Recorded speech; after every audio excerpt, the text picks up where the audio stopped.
সাধন হলেই ভগবানের অমৃতময় কথা শ্রবণ করা যায়।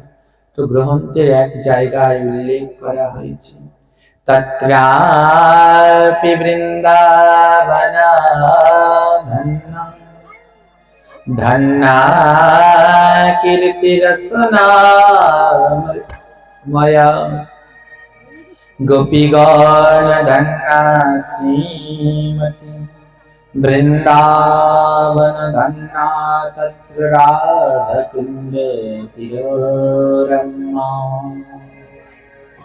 বলছে কি জানো, তত্রাপি বৃন্দাবন ধন্যা, এই বিশ্বের ভিতরে ধন্য নামক জায়গাটার নাম হলো বৃন্দাবন। ধন্যা কীর্তি রসনাময়া গোপীগণ ধন্যা শ্রীমতী রাধা।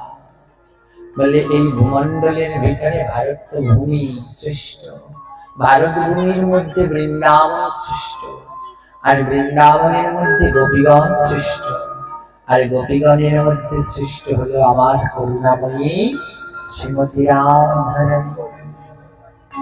এই রাধারানীর মহিমা এক মুখে বলা যায়, সহস্র বদন থাকলে যদি কিঞ্চিৎ হয়।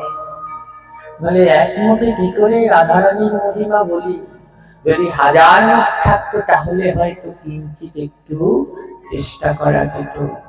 জানেন, আপনাদের এখানে অনেক দিন ধরে ভাগবত পাঠ হয় না? অনেক পাঠক গোসাইরা পাঠ করতে আসে, কিন্তু এইখানে জানেন তো অনেক কিছু এখনো পাঠের পরিবর্তন দরকার আছে। হ্যাঁ, তার ভিতরে কি জানেন, একটা অনেক দিন ভাগবত শুনিলে কিছুই শেখো নাই রে, কিছুই শেখো নাই। অনেক দিন ভাগবত শুনিলে কিছুই শেখো নাই রে, কিছুই শেখো নাই। কিছুই শেখো নাই রে, কিছুই শেখো নাই, কিছুই শেখো নাই, কিছুই শেখো নাই রে, কিছুই শেখো নাই, কিছুই শেখো নাই রে, কিছুই শেখো নাই।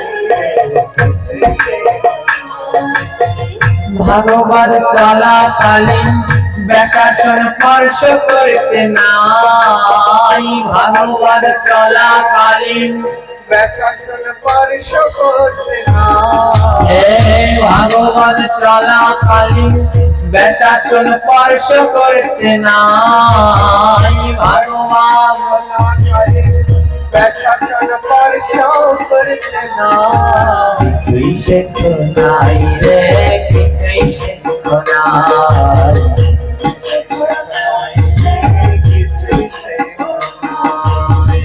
পাঠে এসে কোনদিন আসমানের জল খেতে নাই, পাঠে এসে কোনদিন আসমানের জল খেতে নাই। কিছুই শেখো নাই রে, কিছুই শেখো নাই,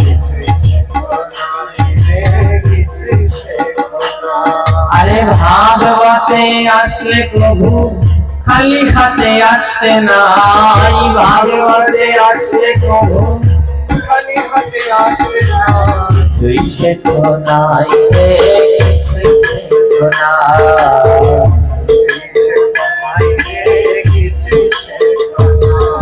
আমাদের গ্রন্থে বলা আছে যতক্ষণ ভাগবত পাঠ চলবে ততক্ষণ পর্যন্ত ব্যাসাসনকে স্পর্শ করতে।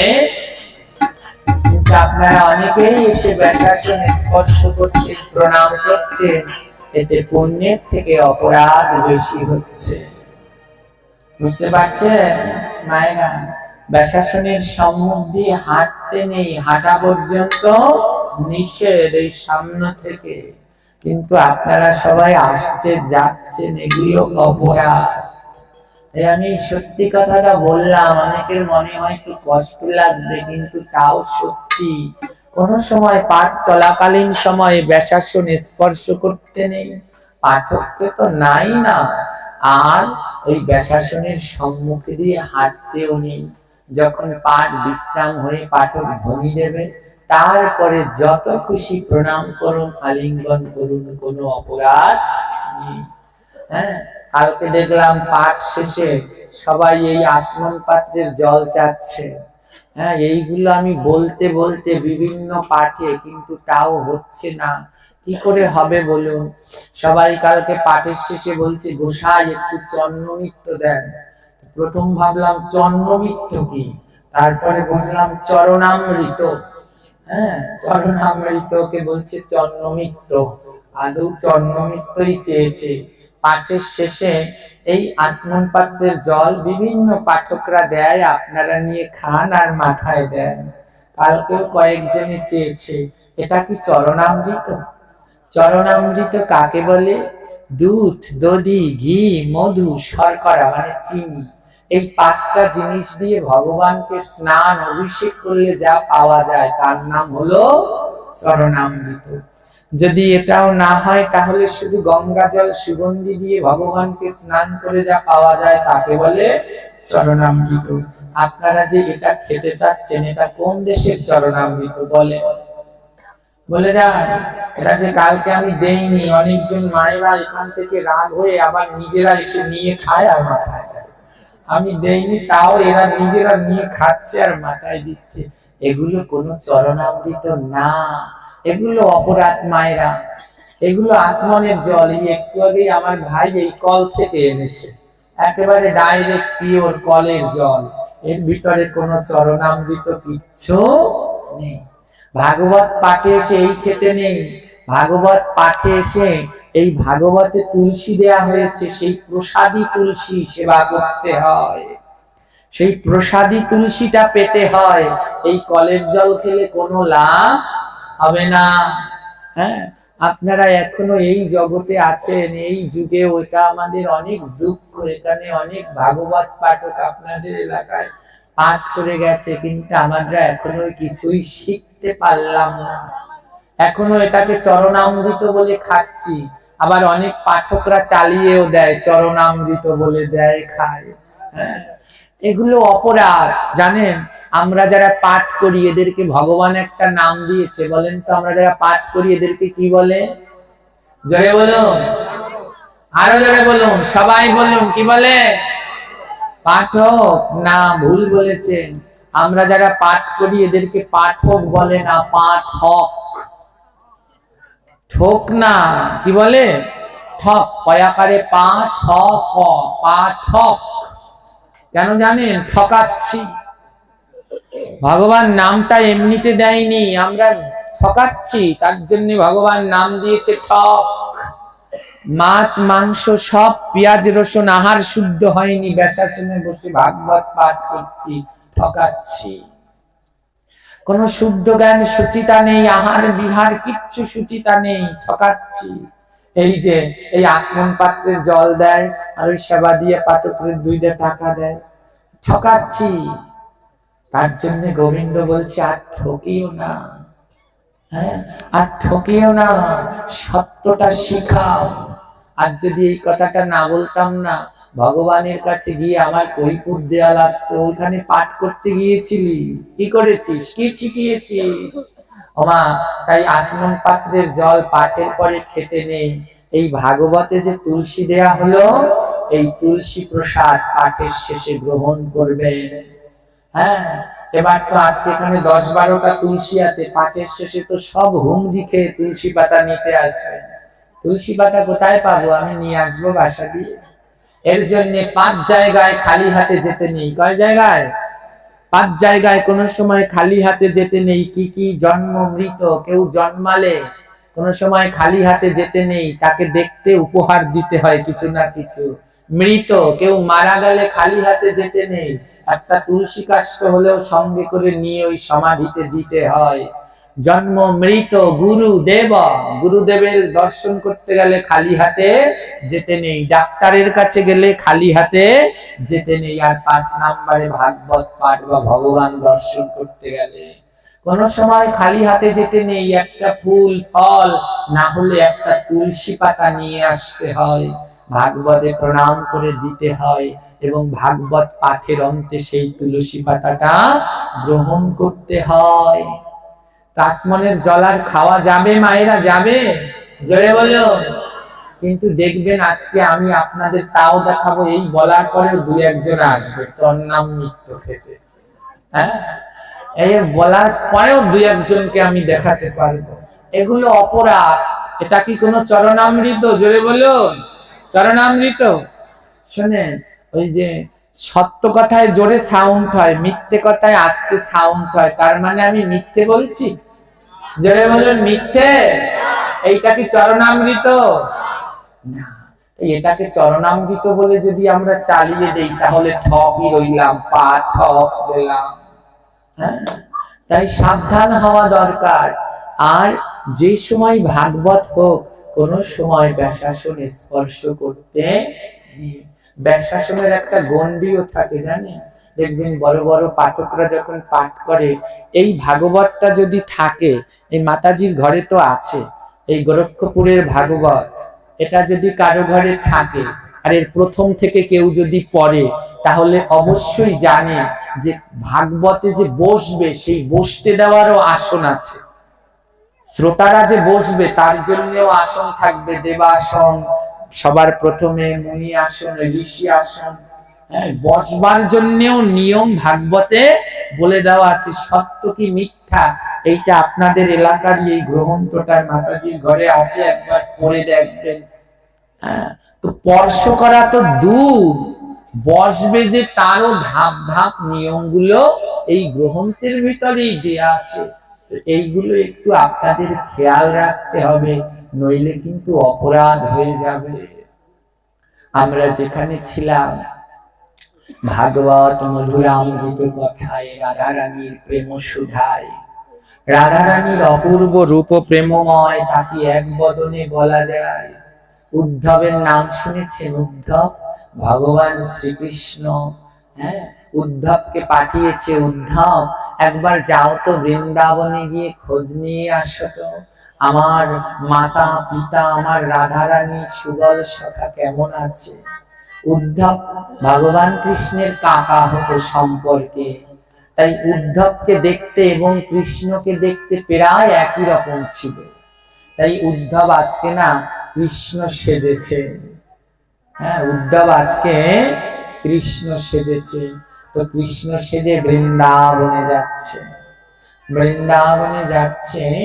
হ্যাঁ, বৃন্দাবনে যাচ্ছে পরীক্ষা করতে, দেখি কে কে আমায় চিনতে পারে, কে কে আমায় চিনতে পারে না। সে তো উদ্ধব সেজেছে কৃষ্ণ, পরীক্ষা করবে, দেখি আমায় কে কে চিনতে পারে। আজ বৃন্দাবনে যখন প্রবেশ করেছে, হ্যাঁ, বৃন্দাবনে যখন প্রবেশ করেছে, তখন কি করেছে? প্রথম একটা গেট, বৃন্দাবনের দরজা, সেই দরজায় একটা কপোত আর কপতি বাস করে। কপোত মানে বোঝেন? কবুতর। আর কপতি মানে পায়রি, পায়রা আর পায়রি। বৃন্দাবনে ঢোকার প্রথম দরজায় একটা কপোত আর কপতি বাস করে। তো কপতিটা না কৃষ্ণ কৃষ্ণ বলছে শুধু। ওই কপতটা উদ্ধব মহারাজ প্রথম গেটে যে ওই কপত কপতির কথা শুনছে। তো কপতটা কৃষ্ণ কৃষ্ণ বলছে, কপতি মানে পায়রিটা কৃষ্ণ কৃষ্ণ বলছে। তো কপতটা অনেকদিন পরে বৃন্দাবনে এসেছে। তো বৃন্দাবনে এসে যদি স্বামী ঘরে আসে, স্ত্রী যদি স্বামীর কথা না বলে অন্য কারো কথা কয়, স্বামীর রাগ লাগে না? তখন ওই কপতটা জিজ্ঞেস করছে কপতিকে, কপত জিগায় কপতি রে কপতি, কপতি কপত জিগায় কপতি রে কপতি, কপতি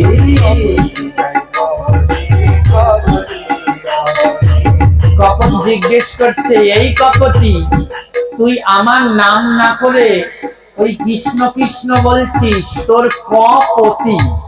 বুঝতে পেরেছেন অর্থটা? কপতি মানে তোর কয়জন স্বামী? আমার নাম না করে তুই কৃষ্ণের নাম করছিস, তোর কয়জন স্বামী? কপতি কি বলছে জানেন? কপতি বলছে, শোনো, সতী নারী দুই পতি, নিষ্পতি আর জগৎপতি।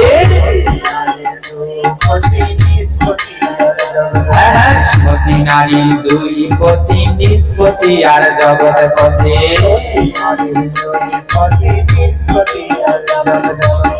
কপতি বলছে, জানো যারা সতী নারী তাদের দুটো স্বামী, একটা নিজের স্বামী আর একটা জগৎ স্বামী প্রাণ গোবিন্দ।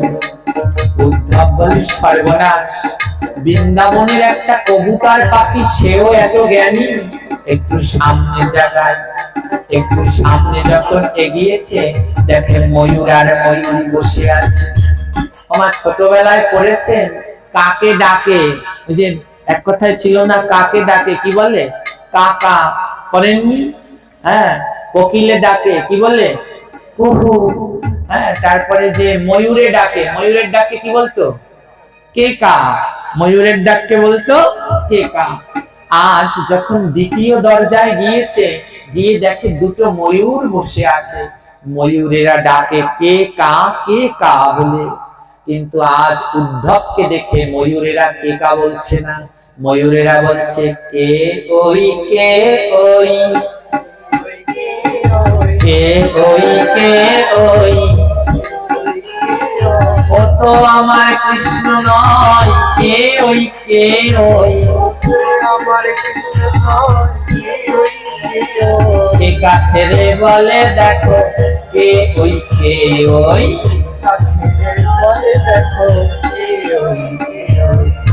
আজ উদ্ধব কৃষ্ণ সেজে এসেছে তো, তাই ময়ূরেরা ডাকে কেকা বলে, আজ কেকা বলছে না, কে বলছে, কিন্তু কা বলছে না, বলছে কে ওই, কে ওই।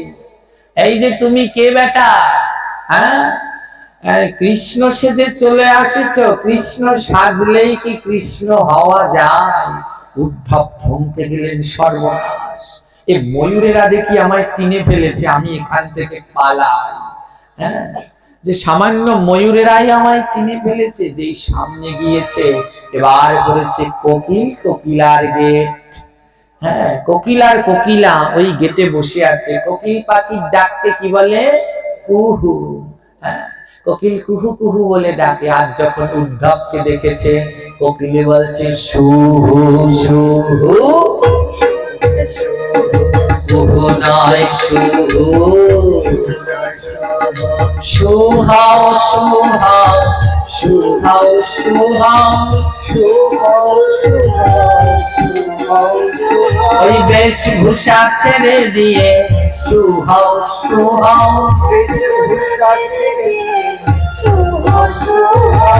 কোকিল উদ্ধবকে দেখে বলছে, ও উদ্ধব, সুহু সুহু, বেশভূষা সেজে কৃষ্ণ সেজেছ, দরকার নেই, ও ছেড়ে দিয়ে সুহাও, ভালো হও। উদ্ধব অবাক হয়ে গেলেন, এইখানের পাখিরাই এত জ্ঞানী, তাহলে ব্রজবাসীরা না জানি কত জ্ঞানী। একটু সামনের দিকে এগিয়ে জিজ্ঞেস করেছে, হ্যাঁ গো, তোমরা কেউ নন্দ বাবা যশোমতীর ঘরটা চেনো? একজন ব্রজবাসী দেখিয়ে দিচ্ছে, এই যে একটা নালা দেখো, জল আসছে, এই নালাটা ধরে সামনের দিকে আগাও, তাহলেই তুমি নন্দ যশোদাকে পেয়ে যাবে। উদ্ধব বৃন্দাবনে একটা ছোট্ট জলের নালা ধরে সামনের দিকে আগাতে লাগলো, আর আগিয়ে দেখছে সেইখানে বসে দুইজন কাঁদছে। নন্দ আর যশোদা কৃষ্ণ কৃষ্ণ বলে কাঁদছে, আর তাদের নয়নের জলে একটা বৃন্দাবনে নালা তৈরি হয়েছে।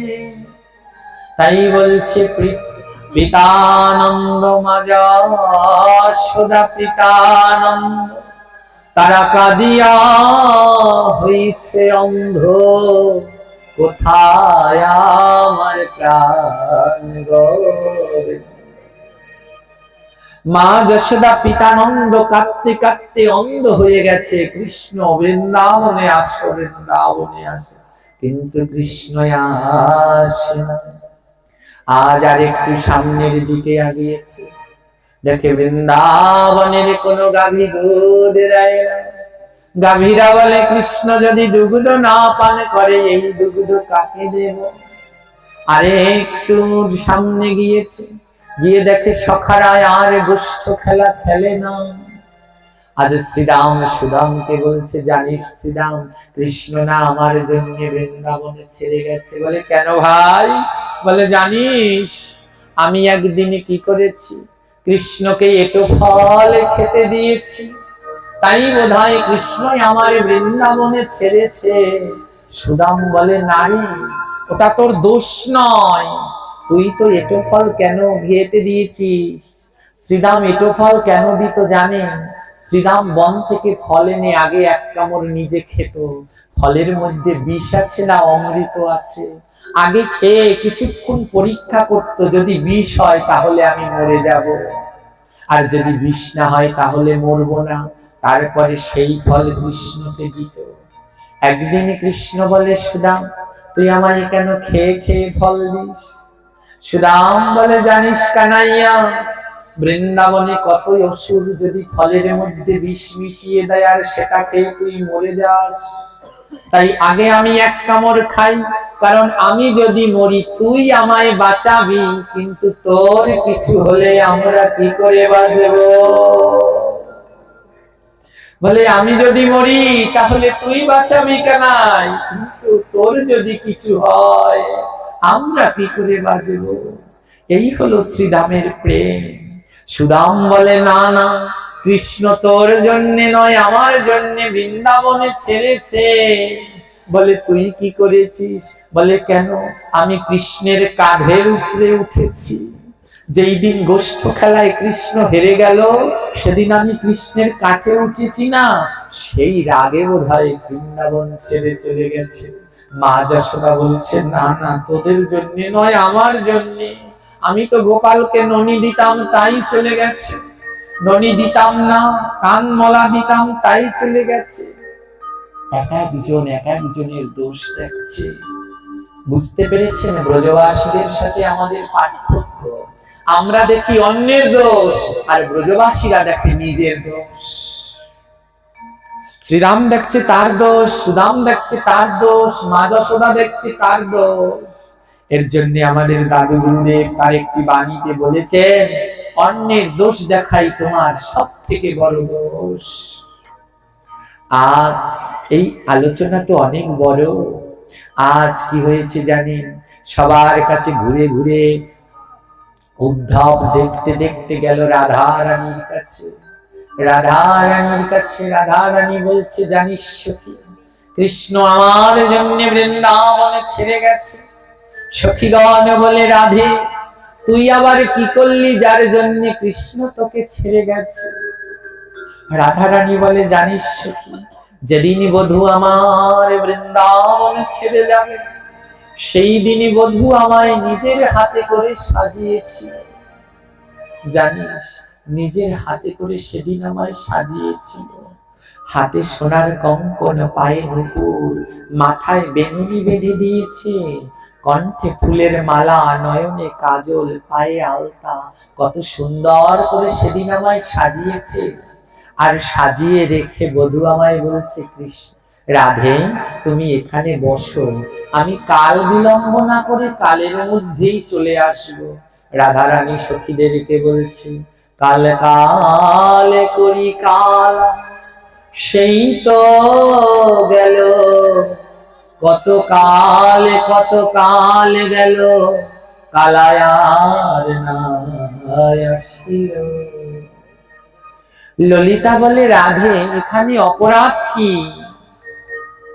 রাধা রানী বলে, জানিস সখী, কৃষ্ণ যেদিনকে আমায় সাজিয়েছিল সেই দিনই বধূ আমার বলেছিল, রাধে আমি তোমায় যেমন সাজিয়েছি তেমন ভাবে থাকবে, সাজ কিন্তু নষ্ট করবে না। আমি তো বধূর কথা রাখতে পারিনি, আমার সাজ নষ্ট হয়ে গেছে, তাই বধূ আমায় ছেড়ে চলে গেছে।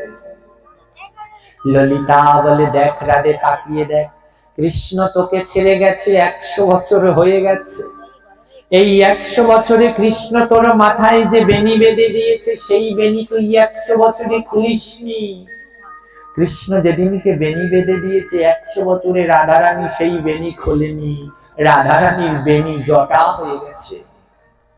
বলে, দেখ তোর বেনিটা জটা হয়ে গেছে।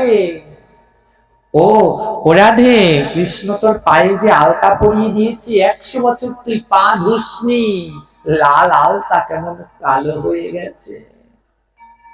দেখ দেখ, কৃষ্ণ তোর হাতে যেমন বালা পরিয়েছে তেমন বালা, যেমন মালা পরিয়েছে তেমন মালা, রাধে তুই কোনো দোষ করিসনি, কৃষ্ণ তোকে যেমন সাজিয়েছে তুই তেমনই আছিস।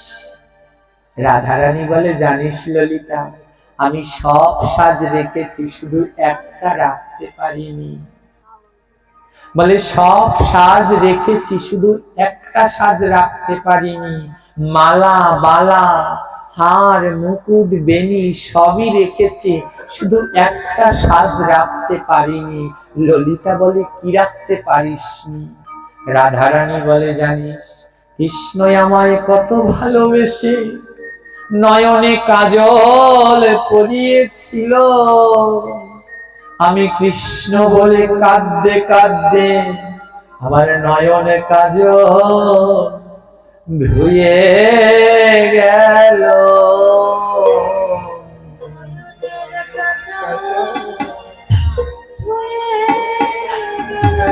আমার নয়ন কাজল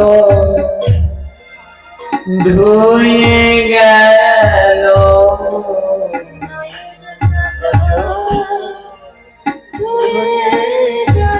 ওই কৃষ্ণ বলে কাঁদতে কাঁদতে নয়ন কাজল আমার ধুয়ে গেল।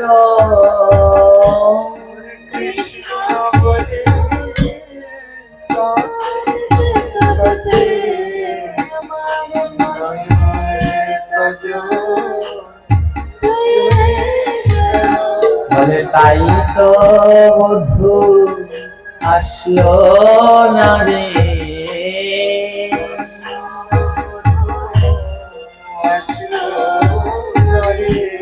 ও ললিতা, আমার গোবিন্দ তো আমার নয়নে কাজল পরিয়েছে। কৃষ্ণ বলে, কাঁদতে কাঁদতে আমার কাজলটা ধুয়ে গেছে, তাই আমি আমার গোবিন্দের কথা রাখতে পারিনি, তাই বধূ মান করে আর বৃন্দাবনে আসলো। চিন্তা করেছে বাগো, আমার রাধারানীর কৃষ্ণ প্রেম কতখানি, কত গভীর। বলে, সেই অপরাধে বধূ নয় বৃন্দাবনে আসবে না। তাই ললিতাকে আজ ললিতার কণ্ঠে হাত দিয়ে বলছে, ও ললিতা, আমি আর বাজব না রে। মরিব মরিব সখী, নিশ্চয়ই মরিব।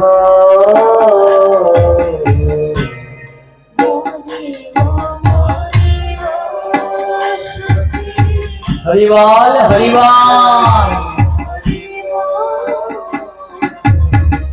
প্রাণ হেন গুণ নিধি কারে দিয়া যাব।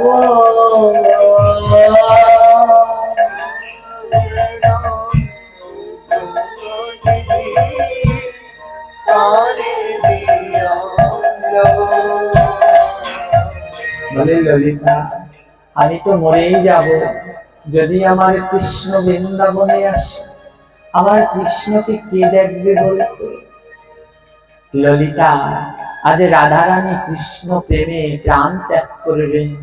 ললিতা বলছে, যে করেই হোক, বৃন্দাবতীকে বলছে, বৃন্দা, তুমি তাড়াতাড়ি খবর নিয়ে দ্বারকায় যাও, আর দ্বারকা থেকে কৃষ্ণকে নিয়ে আসো, নইলে আজ আর রাধারানীকে বাঁচানো যাবে না।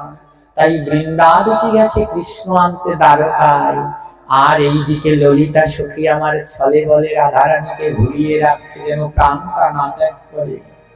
ললিতা বলে, হ্যাঁ রে রাধে, তুই যদি মরিস তোকে কি করব? আগুনে পোড়াবো না, জলে ভাসাবো না, মাটি দেব। রাধারানী বলছে, কি করবি জানিস? না ভাসাবি জলে অঙ্গ, না পোড়াবি অনলে, না ভাসাবি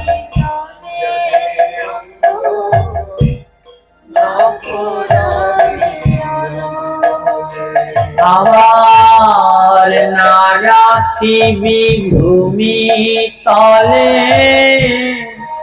না পোড়াবি অনলে।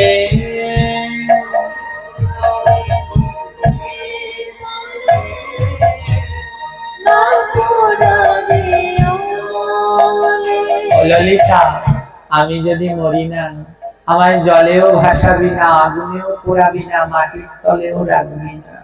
বলে কি করব? রাধারানী বলছে, মরিলে বাঁধিয়া রাখবি কমলের ডালে, মরিলে বাঁধিয়া রাখবি কমলের ডালে। আমার বধূ কালো তমাল কালো,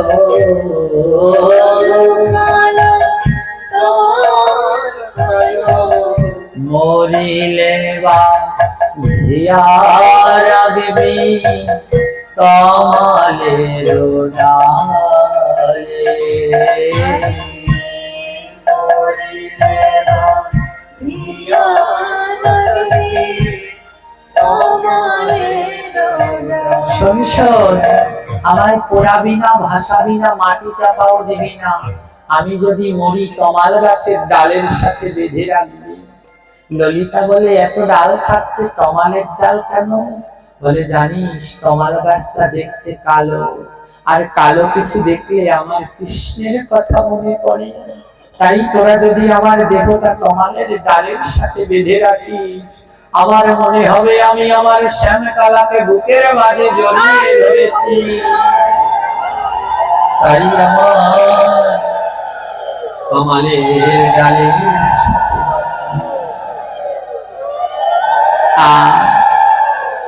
আমি কমলের ডালকে জড়িয়ে ধরে থাকবো।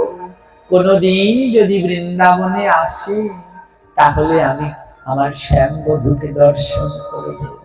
ললিতা বলে, হ্যাঁ রে রাধে, তোকে তমালের ডালে না হয় বেঁধে রাখলাম, যদি কৃষ্ণ আসে ততক্ষণ পর্যন্ত তোর দেহটা কি থাকবে?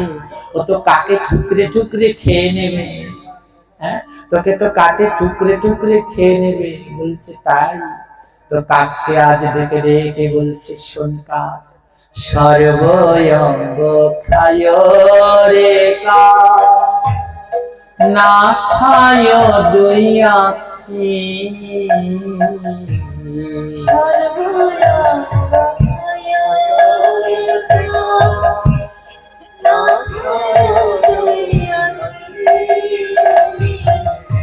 আখি দুটো বাকি রাইখো কৃষ্ণ দর্শন লাগে।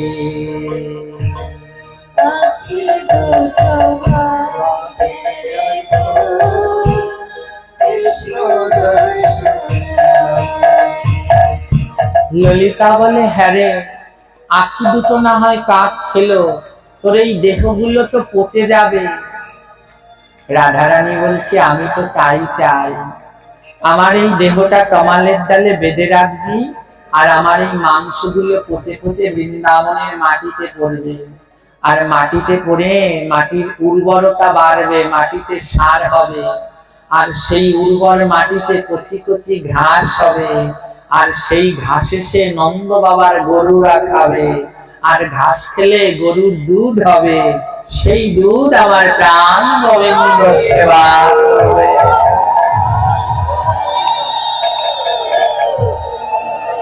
চিন্তা করেছেন আমার রাধারানীর ভক্তি? বলে, মরার পরেই দেহটা এটা পচে যেন মাটিতে পড়ে, তাতে যেন সার হয়, তাতে ঘাস হয়, সেই ঘাস গাভীরা খাবে, তারপরে গাভীদের দুধ হবে, সেই দুধ আমার বধূর সেবায় লাগবে। এই হলো আমার রাধারানী। ললিতা বলে, সখী, দেহ তো পঞ্চভূতে তৈরি, এই পঞ্চভূত দিয়ে কি করব? রাধারানী বলে, শোন, আমার দেহের ভিতরে যে আগুন আছে, সেই আগুন দিয়ে আমার গোবিন্দের আরতি করবি। আমার দেহের ভিতরে যে বাতাস আছে, আমার গোবিন্দ যেই খাটে ঘুমায়, সেই খাটের জানলা খুলে আমার দেহের মরুদ গুলো, বাতাস গুলো দিয়ে দিবি, যেন আমার গোবিন্দের গায়ে লাগে। আমার দেহের ভিতরে যে জল আছে, যেই পুকুরে আমার গোবিন্দ স্নান করবে সেই জলে মিশিয়ে দিবি। আমার দেহের ভিতরে যেই মৃত্তিকায় আছে, মাটি আছে, সেই মাটিগুলো আমার বধূ যেই পথে হেঁটে যায় সেই পথে বিছিয়ে দিবি, যেন বধূর চরণ তলে থাকতে পারি,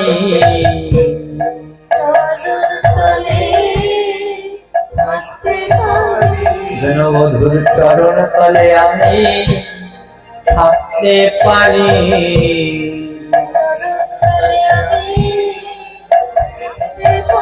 আমার পঞ্চভূতের দেহ খানি চরণ তলে যেন থাকতে পারি।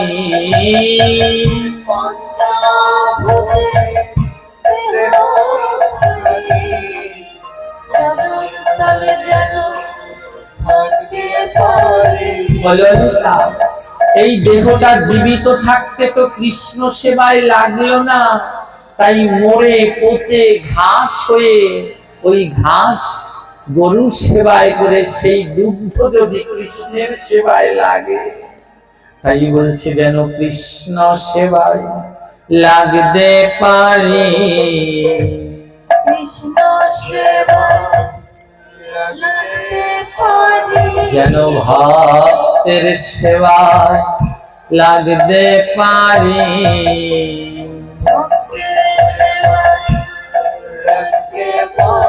আমি আর কিছু চাই না করি, ভক্তের সেবায় লাগতে পারি।